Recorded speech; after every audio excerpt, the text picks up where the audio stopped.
morning dear students, and today in this session we will start one more new concept here, that is solid state.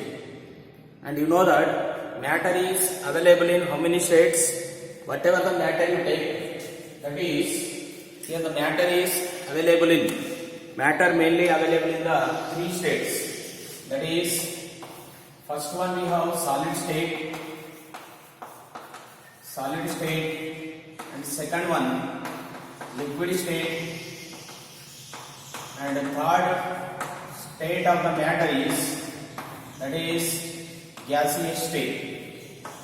And here you know, so here the main properties of the solid state, liquid state and the gaseous state are, first we will discuss about the main properties of the solid state. Here in case of the solid state, so once you observe that is molecule arrangement of the atoms or the molecules in the solid state. In case of solids, the atoms are very close to each other. Like this, atoms are very close to each other. They are arranging like this, so they are very close, and based on that you can define or you can explain some properties of the solids. Okay, so this is the arrangement of the atoms in the solid or any solid state. So here you see that in between the two atoms are very close to each other. Atoms are very close to each other, and you know that when they are very close to each other, the distance or the intermolecular distance between the atoms is very low. Due to that, so they are having, due to this reason, the solid or the solids are having the important properties of the solids can be taken as like this. The first important property of the solid is they have definite shape and the volume. So this is the first property of the solid. And the second one, they are having even the definite structure also, definite shape and also what? Structure. And next, solids are having, compared to the liquids and the gases, solids are having, that is, high melting points. Solids are having high melting points as well as boiling points. So as well as melting points and the boiling points. And next, solids are, compared to the liquids and the gases, solids are, that is, incompressible. So they are incompressible and they are also rigid. So we cannot compress the solids as like liquids and the gases. Therefore they are incompressible and rigid. Next one, solids are having, one more property of the solids is, solids are having very low entropy. See why they are having low entropy. What is the reason? You know that entropy means it is a measure of disorderness in a system. You see, in case of the solids, the atoms are very close to each other. When they are close to each other, they are in a order, not in a disorder. They are completely, systematically, atoms or the molecules are arranged in the solid. Therefore, they are in the order, not in the disorder. So, the entropy is, it is a measure of disorderness. For example, when you see the solids, liquids and the gases, in case of gases, the atoms are completely in a disorder. They are not placed in an order. So, as the disorderness increases, the entropy of a system increases. In case of solids, atoms are very close to each other. They are systematically arranged, means they are in an order. So, when they are in an order, the entropy value is less. Therefore, they have low entropy. And one more important point, the solids are having very low. The solids are having very low rate of diffusion. Very low rate of diffusion. You know the diffusion depends upon the, that is, for example, you see in case of gases molecules are not arranged in a order. They are randomly arranged. Therefore, they can diffuse easily. So here in case of the solids, the atoms are arranged in a systematic order. Therefore, they cannot diffuse easily. Therefore, solids are having what? Very low rate of what? Diffusion. So these are the properties of the solid. Once again I repeat, the first property, they have definite shape and volume. They have definite structure also. Next, they have high melting and boiling points as compared to the liquids and the gases. Next one, they are incompressible. We cannot compress the solid as like liquids and gases, and they are rigid also. And one more, they have very low entropy, because entropy is a measure of disorderliness of a system. Next one, they have very low rate of diffusion. So these are all the properties of the solids only. And now solids are again classified into. So there are two types of the solids we have, and we'll discuss what are the main properties of those solids and how many types they have classified. Let us see now. You know, for example, here I am taking two types of the solids. Like I am taking ice, it is a solid. Even I am taking glass, plastic, it is also a solid. Like sodium chloride, common salt, it is all solid. So ice, common salt, they will come under in one category of a solid. And this glass, plastic, rubber, they are also solids, but they comes under another category. Okay, so both comes under the solid category, but both are not same. So based on this example, you see that here the solids are maybe classified into two types. That is the classification of the solid we have here. Solids are classified into two types. So let us see classification of solids. Okay, here we have two types of the solids, as I told you now. First type of the solids, we have crystalline solids. Crystalline solids. Second type of the solids, we have amorphous solids. Crystalline solids and amorphous solids. Let us see what are the main. See, you will see like differences between the two types of the solids, crystalline solids and amorphous solids. Okay, and here I am taking the first point. Under the crystalline solid, they are having definite. So these solids are having definite shape and geometry. They have definite shape and geometry. For example, you take a duster or the chalk piece. So this is having some definite shape and the structure. Okay. So the first point is the crystalline solids are having definite shape and geometry. Second one, these are not having a definite shape. These are not having definite shape. So here definite shape, no definite shape.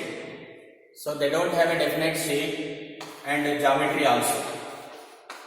So they are having some irregular geometry and not having a definite shape. So this is the first difference between the crystalline and amorphous. Second one, so these solids, that is crystalline solids are having so high melting points. So they are having high melting and boiling points even, and they are having, that is, they are having low melting points and the boiling points. So this is the second point. And next one, these crystalline solids are having, the crystalline solids are, that is, so they are rigid. They are rigid and incompressible. So they are incompressible and the rigid. So we cannot compress. So therefore they are incompressible and rigid. Next one, these are compressible. These are flexible and also we can compress. Therefore these are compressible solids. Next point, they have high heat of fusion. So they are having high heat of what? Fusion. And these solids, so these are the solids which are having low heat of fusion. So these are the solids which are having low heat of what? Fusion. So you get the difference. We have fusion different. Fission means breaking up any molecule into two parts, so that is called as fission. Like in organic chemistry, you get homolytic fission and heterolytic fission. And a fusion means combining. So it is not breaking, just combining here. So these are having high heat of fusion, and these are having what, low heat of fusion. So this is a fourth difference. And next one, so these solids means crystalline solids. When you cut with a sharp tool, by taking a sharp tool like a knife or anything, by taking a sharp tool, if you cut the crystalline solids, they break into the two pieces. They break into the two pieces. After the formation of the two pieces, the two pieces are having, both the pieces are having planar surface. Planar surface. For example, you cut this chalk piece with a sharp tool. It divided into the two pieces. The two pieces surface, when you see, here both the pieces are having what, planar surface. So therefore they divide or they break into the two pieces. After cutting with a sharp tool, both the pieces are having what, planar surface. So this is a fifth point under crystalline solids. Next one, here these are also, you can cut these solids also with a sharp tool into two pieces, but they cannot form the planar surface. They are forming irregular surface. They are forming what, irregular surface. So this is a fifth difference between these two. Next one, so here crystalline solids. Next point I am writing, crystalline solids are, these are, that is anisotropic. These are anisotropic in nature, and these are isotropic in nature. Isotropic in nature. Crystalline solids are anisotropic in nature, and amorphous solids are what, isotropic in nature. And I will explain what are these anisotropic and isotropic. Okay, and next one, last we are taking example. Example for the crystalline solid, we take sodium chloride, potassium chloride, ice. Like these examples consider the crystalline solids. And here example for these, you can take one more example also, quartz. It is one strongest glass material. It also comes under this crystalline solid. Next one, here the example I am taking for amorphous solid, glass. Example we are taking glass. Next, rubber, plastic. So these are all the example for the amorphous solids. So these are all the differences between the two types of the solid, crystalline and amorphous solid. Once again I briefly explain. First one, these are having definite shape and geometry, and they don't have definite shape and also irregular geometry. Next one, they have high melting point, and these are having low melting point. They are rigid and incompressible. They are compressible, flexible and compressible. They have high heat of fusion, not fission, fusion. And here they have low heat of fusion. When you cut with a sharp tool, they form or they break into the two pieces with a planar surface. And here they are forming irregular surface. Next, they are anisotropic and isotropic. I will explain these two terms. And the last example we are taking NaCl, potassium chloride, ice. So these are the example, and here I am taking the example glass, rubber, plastic. Let us see two important points we got here, that is anisotropic and isotropic. So here anisotropic means what? Isotropic means what? Let us discuss clearly. So here anisotropic means, so anisotropic means, so these are the solids, means these are the properties. Anisotropic and isotropic. So here, in case of crystalline solids are anisotropic and amorphous solids are what? Isotropic. In case of crystalline solids, the physical properties like refractive index,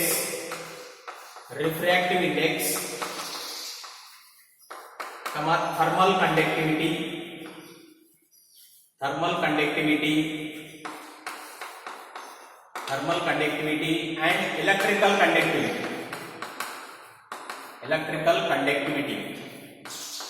So these are some physical properties: refractive index, thermal conductivity and electric conductivity. So these physical properties are same. These physical properties are different. These physical properties are different in different directions. Okay. So for example, when you see, like here, in case of solids, atoms are arranged like this. Here, this is the length present between these two atoms in a molecule. Can you see that? Here also, this is more length between present two atoms and less length is present between these two atoms. Means here, when the length is different, the thermal conductivity and electric conductivity will also changes. Therefore, this direction we have less thermal conductivity, but here this direction we have more thermal conductivity. Means the thermal and electrical conductivity either is a refractive index. They are different in different directions. They are not same in all the directions. Different in the different direction. So that type of the nature is called as what? Anisotropic. Whereas in case of isotropic nature, it is possible in amorphous solids. In case of amorphous solids, so refractive index, thermal conductivity and electric conductivity, these three properties are same in all the directions, not different. So they are completely same in all the direction. So that nature is called as what? Isotropic. So these are the two definitions we have: isotropic as well as anisotropic. Next, after that, we'll continue. So one more new concept here, that is classification of the crystalline solids. Till now we have discussed about the classification of the solids only. Solids are classified into two types: crystalline as well as amorphous. But now the crystalline solids itself classified into different types. Let us see the classification of the. Here I am writing the classification of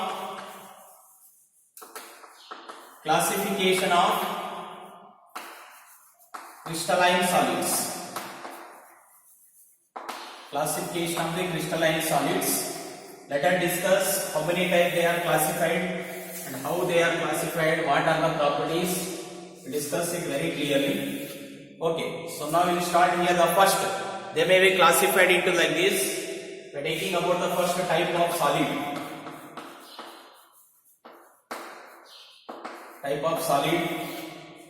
Next, constituent particles. They are also called as constituents.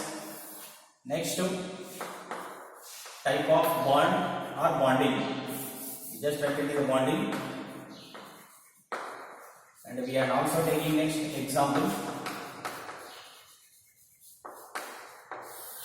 Okay, next we are taking, that is melting points. Otherwise, to take physical state or physical state. Next, melting points. Next, we are taking boiling points. Next, we are also discussing about the thermal conductivity or conductivity. So this is the last column. So you see once again all the columns I am explaining. Here I am explaining once again all the columns. So this is just the classification of the crystalline solids. Okay. First we are taking the first column, type of a solid. Okay. Second one, constituents, means what constituent particles are present inside. Next, bonding between the particles. Next we are taking example, physical state, means what is the physical nature of this one.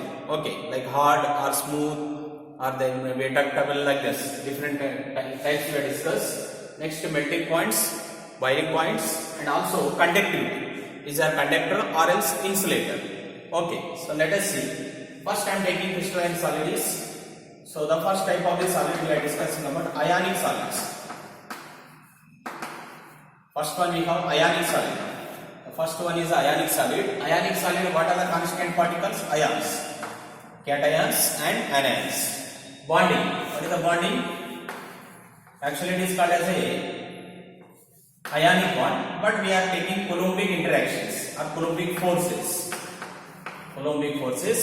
Example you take anything like sodium chloride, potassium chloride, these kind of example. And a physical state. Physical state, they are hard.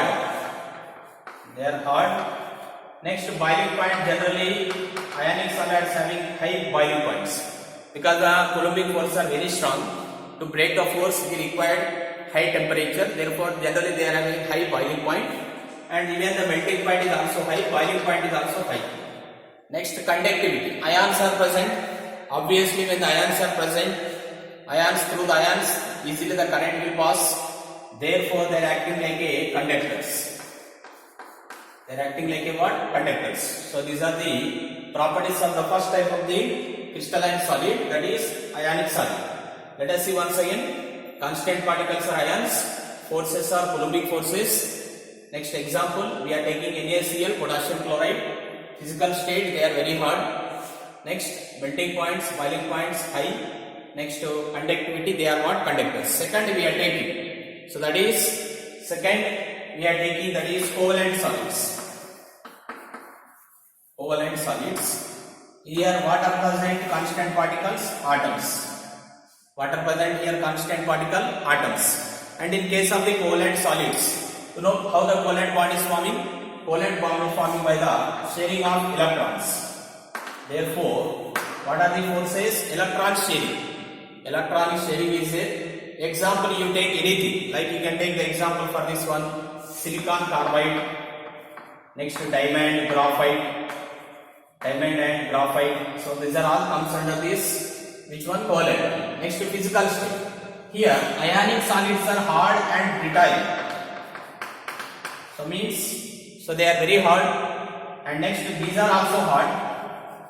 And melting points, as like ionic solid, boiling point, melting points are high. So these are having high boiling and melting points. But here, so very high boiling and melting points are there. But they are cannot allow the current. Therefore, they are insulators. They are what? Insulators. So these are the second type of the solid. We have covalent solids. Next type of the solids we are taking, that is very important, molecular solids. Molecular solids. Okay, molecular solids are again classified into three types. I am writing, that is non-polar molecular solids, second polar molecular solids. First type of the solids are non-polar solids, first type of the molecular solids are non-polar molecular solid, second one polar molecular solids. Next one we have hydrogen bonded molecular solids. And here in case of all these, what are the constant particle? Here the molecules are there. Here also molecules same. So three are having, what are the constant particles in this one? Three molecules only. Next, which type of the bonding? In case of the non-polar solids, we have bonding is, the bonding present in the non-polar solid is, those are dispersion forces and also called as London forces. Whereas in case of polar solids, here the bonding is present between the dipole forces are present here. Hydrogen bonded molecular solid means the name itself indicate what is the bond present? Hydrogen bond. Which bond is present? Hydrogen bond. Okay, now you see that non-polar. Example for the non-polar, I am taking I2 like S8P4. So these are all comes under the non-polar molecular solid. Next, polar means like Q-cake, that is ammonia. So is one of the example for this. Next, hydrogen bonded means obviously hydrogen bond H2O, HF. So these kind of the molecules which comes under the hydrogen bonded molecular solid. Next, physical state. What about the physical state of the molecular solids? And what is how they looks like here? Molecular solids are, so they are not much hard. They looks like soft. They are soft in nature. And melting points, boiling points are low. For all for three, they are soft in nature, and the melting points, boiling points are low, and they are acting like insulators.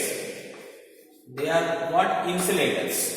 So this is a third one. Third one is very important. Here again it is classified into three types: non-polar, polar, hydrogen bonded. And here all of three contain molecules. Non-polar contain dispersion forces, polar contain dipole-dipole forces, hydrogen bonded molecular solid contains hydrogen bond. Examples, and all are soft only, all are having low melting and boiling points, and they are acting like what? Insulator. And the last one we have metallic solids. Fourth one we are taking what? Metallic solids. Until now we have completed the molecular solid. Don't get confused. It is over. Next I am discussing about the last one, metallic solids. And here in case of metallic solid, what are the electrons or the negative charges? Electrons are completely dispersed in the positive charge ions. So negative and positive charged ions are present here. Completely positive charged ions and the negative charge is present. And here bonding. Which type of the bonding? Metallic. The name itself indicates what is the bond? Metallic bond. And they are example for this one you are taking. Like you can take any metal like iron, copper, gold, and some alloys. Alloys means mixture of any two metals. And physical state they are hard only, because due to the presence of metallic bond. And you know that melting and boiling points are high. They are having high melting and boiling points. And the last one, so metals, iron is a conductor or insulator, it is a conductor. Therefore, the electrical property they are acting like what? Conductors. So this is the last one, that is metallic solid. Totally, crystalline solids are classified into how many types? 4 types: ionic solids, covalent solids, molecular solids, metallic. Molecular solids, third one, again classified into 3 types: non-polar, polar and hydrogen bonded. So this is completely, we have classification of the crystalline solid. So the previous topic is classification of only solids. Solids are classified into only 2 types, that is crystalline as well as amorphous. But again the crystalline solids are classified into how many types? 4 types. Okay, and in the next class we will discuss about the main properties of the solids here.